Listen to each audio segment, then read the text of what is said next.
నిన్న ముఖ్యమంత్రి గారు మహబూబ్నగర్ జిల్లాలో పర్యటించిన సందర్భంగా మాట్లాడిన మాటలకు బీఆర్ఎస్ పార్టీ నాయకులు స్పందిస్తున్న తీరు, ముఖ్యంగా ఆర్ఎస్ ప్రవీణ్ కుమార్ గారు స్పందిస్తున్న తీరు కొంచెం హాస్యాస్పదంగా ఉన్నది. సరే, వారు అప్పుడు బీఎస్పీ కోఆర్డినేటర్గా ఉన్నప్పుడు కేసీఆర్ గారిని అన్న మాటలేందో ఇప్పటికీ ఆయన మాట్లాడిన మాటలు ఆయనకే కౌంటర్గా వస్తున్న పరిస్థితుల్లో మనోడు కొంత ఇంగితం మరిచి పదే పదే అవే మాటలు మాట్లాడడం వెనుక కారణం ఏంటంటే ఒక దుష్ప్రచారాన్ని మొదలు పెట్టాలనే ఉద్దేశం తప్పితే మరొకటి కాదు. ఎందుకంటే హెలికాప్టర్ ఎందుకు ముఖ్యమంత్రికి, బుల్లెట్ ప్రూఫ్ కార్లు ఉన్నాయి కదా, పోవచ్చు కదా అంటే గతంలో ముఖ్యమంత్రి కూడా అదే ప్రయత్నం చేసి ఈ ముఖ్యమంత్రిని అట్లా అంటే దానికో అర్థం ఉంటుండే. వాళ్ళ సీఎంఓలో ఆఫీసర్లు కూడా హెలికాప్టర్లో తిరిగిన రోజులు చూసినాం, కాళేశ్వరం పర్యటనల కోసం అటు ఇటు. రెండవది ఏంటంటే ఆయన మూడోసారి ముఖ్యమంత్రి అయితా అని 30 బుల్లెట్ ప్రూఫ్ కార్లు, ఇప్పుడు మా మంత్రులందరూ అవే వాడుతున్నారు, అందరికీ సరిపోయినాయి, ఒక్కళ్ళకు కుటుంబం కొరకు తీసుకున్న కార్లు. ఇలా హెలికాప్టర్లో పోతుంటే చూసి బాధ ఇప్పిస్తుందా, లేకపోతే రేవంత్ రెడ్డి గారు హెలికాప్టర్లో పోవద్దనా? హెలికాప్టర్లో పోవడం వల్ల జరిగే లాభాల గురించి తెలిసే ఒక అధికారి, ఐపీఎస్ అధికారిగా కూడా ఉన్నాడు. ఆయన ఐపీఎస్ అధికారిగా ఉండి ఐఏఎస్ ఆఫీసర్ పనులు కూడా చేసిన పరిస్థితి. మరి ఎందుకు ఇంత అక్కసు వెళ్ళదీయాలనుకుంటున్నాడో నాకు అర్థం కావట్లేదు. ఈ ఉద్దటపూర్లో ఇచ్చిన స్పీచ్లో కొన్ని అంశాలను పట్టుకొని మనోడు మాట్లాడుతున్నట్టుగా నాకు కనబడుతున్నది. దీంట్లో అంటే ఆయన ఒక ఉద్దేశపూర్వకంగా లక్ష్యం మరిచి వాళ్ళది ఏముండాలి, అక్కడ మాట్లాడిన మాటల్లో అంతరార్థాలు ఏంటి, లేకపోతే రాజకీయ విమర్శలు ఏంటి అనేది చర్చ ఉండాలి. ఈరోజు ఆ ప్రాంతం నాయకుడే కదా మనోడు, ఎవరు, ఆర్ఎస్ ప్రవీణ్ కుమార్. మహబూబ్ నగర్, నల్గొండ, ఖమ్మంలకు ఉపయోగపడే కల్వకుర్తి లిఫ్ట్ ఇరిగేషన్ కానీ, లేదంటే పాలమూరు రంగారెడ్డి కానీ, లేదంటే ఎస్ఎల్బీసీ కానీ, ఎస్ఎల్బీసీ ఒక 300 కోట్లతో కనుక పూర్తి చేస్తే దాదాపు 20 నుంచి 30 లక్షల ఎకరాలు నల్గొండ జిల్లాతో పాటు ఖమ్మం జిల్లా పార్ట్ అండ్ పార్సల్ అక్కడక్కడ మనకు, ఎందుకంటే మహబూబ్నగర్ జిల్లా నుంచి పోతుంది, కొంత ఉంటుంది కాబట్టి వీలైన మేలు జరుగుతుండే. పాలమూరు రంగారెడ్డి కూడా 2014 కంటే ముందు కాంగ్రెస్ ప్రభుత్వం ఉన్నప్పుడు ప్రాణహిత చేవెళ్ళ ఏ విధంగా, అంటే ప్రాణహిత చేవెళ్ళ అంటే ఏంది, కాళేశ్వరం వాళ్ళు రీడిజైన్ చేసిన కాళేశ్వరంతో పాటు పాలమూరు రంగారెడ్డికి కూడా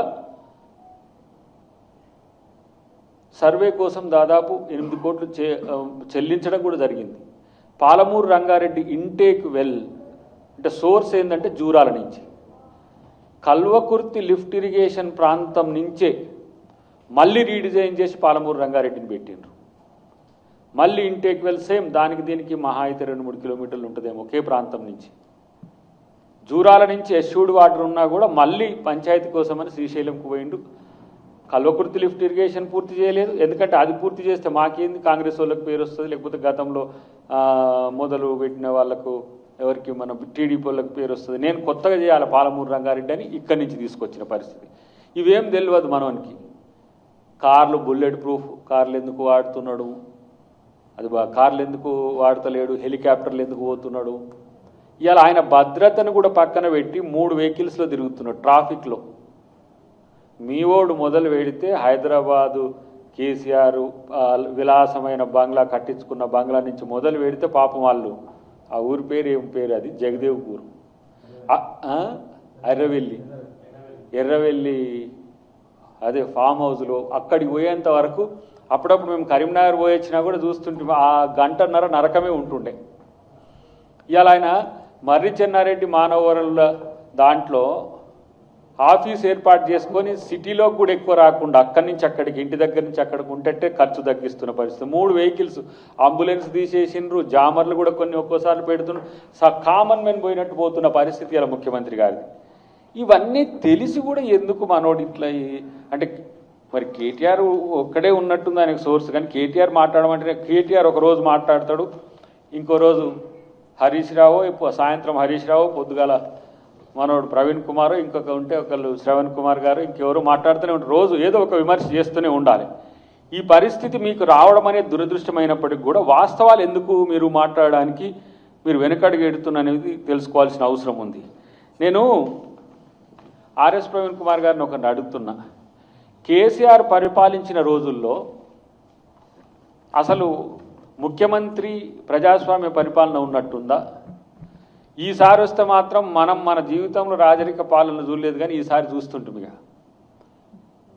ప్రజలు అది గమనించే ఇట్లా రాజరిక పాలనలు కనుక వస్తే మన బతుకులు బస్టాండ్ అయితే అని ఈయన యొక్క రాబోయే రోజుల్లో పరిపాలన ఊహించి ప్రజలు తిప్పికొడితే కదా ఈరోజు ఈ పరిస్థితి వచ్చింది. ఆ రోజు తిప్పికొట్టడంలో నీ గొంతు కూడా కేసీఆర్కి వ్యతిరేకంగా బలంగా వినపడ్డదే కదా.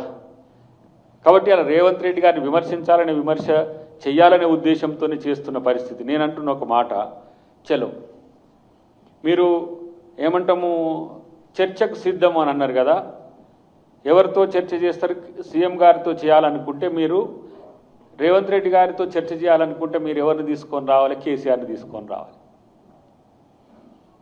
నేను రేవంత్ రెడ్డి గారిని మేము బతిలాడి తీసుకొస్తాం, ఎందుకంటే ఆయన ఫామ్ హౌస్లో ఉన్నా కూడా చర్చకు సిద్ధం అంటే ఆయనకి మేము తిప్పలు పడాలి కదా. ఆయన బయటికే రాకున్నా కూడా ఎట్లా అడుగుతారు మీరని మమ్మల్ని మందలించవచ్చు మా ముఖ్యమంత్రి గారు. నేనేమంటున్నా, మీకు ఇప్పుడు ఇంట్లో పరివారంలో నువ్వు తలలో నాలిక లెక్క ఉంటున్నావు అని ఇప్పుడు వీటన్నిటి ద్వారా తెలుస్తున్నది. కాబట్టి కేసీఆర్ని తీసుకొచ్చే ఆ సత్తా ఉంటే చర్చ పెడదాం, ఎక్కడో వద్దు, అసెంబ్లీలో పెడదాం, లేదంటే ఎక్కడ మీరు కోరుకుంటే అక్కడ పెడదాం. కేసీఆర్ని రమ్మను, ప్రాజెక్టుల మీద చర్చకు రమ్మను.